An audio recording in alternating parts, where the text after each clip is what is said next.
Alright, so this is a tutorial on how to do a live gunshot using Python and Firebase. So go to firebase.gamedevhq.com and get yourself a Python gun along with a muzzle flash. We're also going to need a muzzle flash 02 and a smoke cloud. Then we're going to go ahead and drop our Python into our scene, and we're going to create a parent object over it. And that parent object is going to be empty, but it's going to hold the gun. Now we need to create a script called Colt Firing, and we want to make sure we can shoot. So input.getKey down, and that's mouse 0. Next, we're going to create an animator on here. And we want an idle animator before we shoot, and that's going to go to our firing animation, which we're going to set below it. And we're going to want to go ahead and connect those two.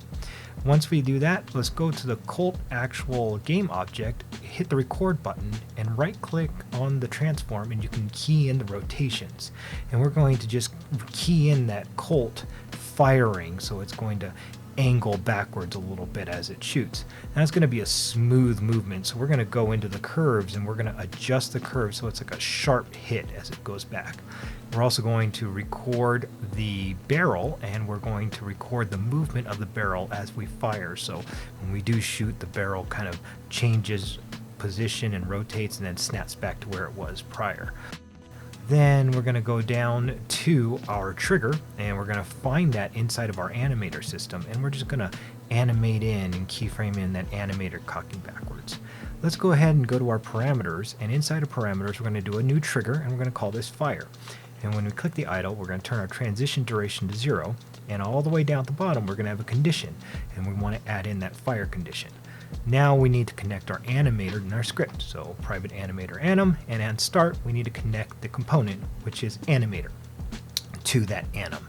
And then when we do shoot, we want to do a anim.setTrigger, and we need to find that trigger name for the parameter, which is fire. So whenever we press the left mouse button now, we are committing to that animation.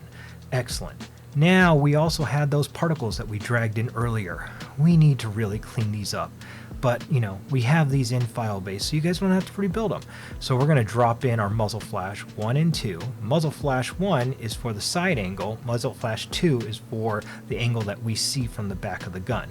And we just need to do major things like turn off the looping, turn off for awake.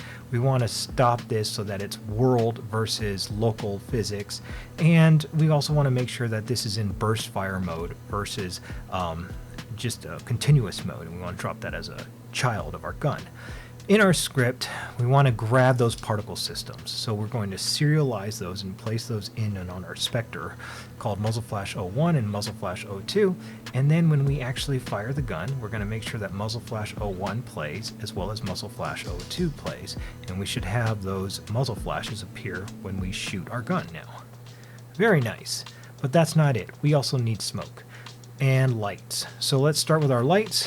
We have no light source currently, so we're going to create a point light, and we're going to drop that right in the front of our gun.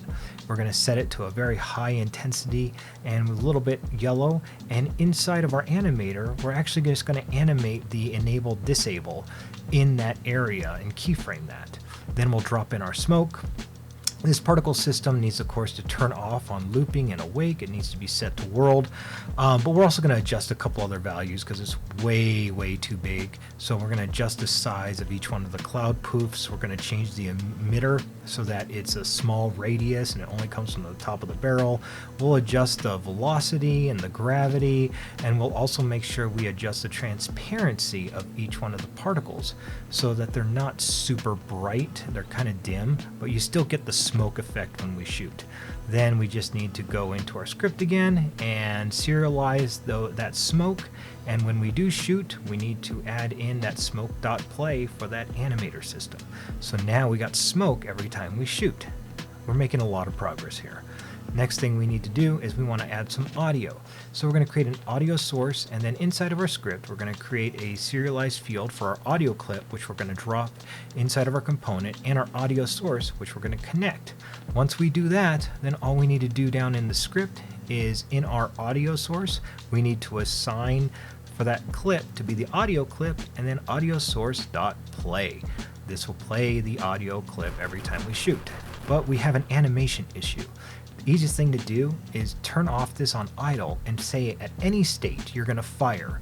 And we're going to turn off any transitioning. And then when it's done firing, we're going to go back to the idle state.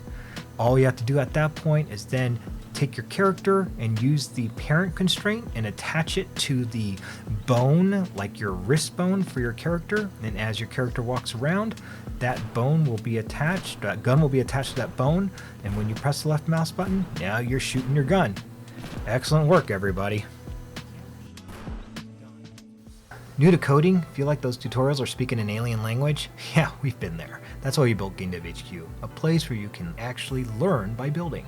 Our monthly membership gives you access to 900 plus hours of hands-on training from 2D to 3D to VR, AR, first-person, and third-person games.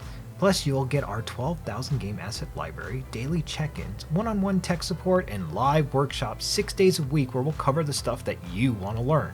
We're not just developers, we're gamers too, and we love helping people like you turn that first line of code into something awesome. Come hang out with us and let's build something together. Check us out at GameDevHQ.com.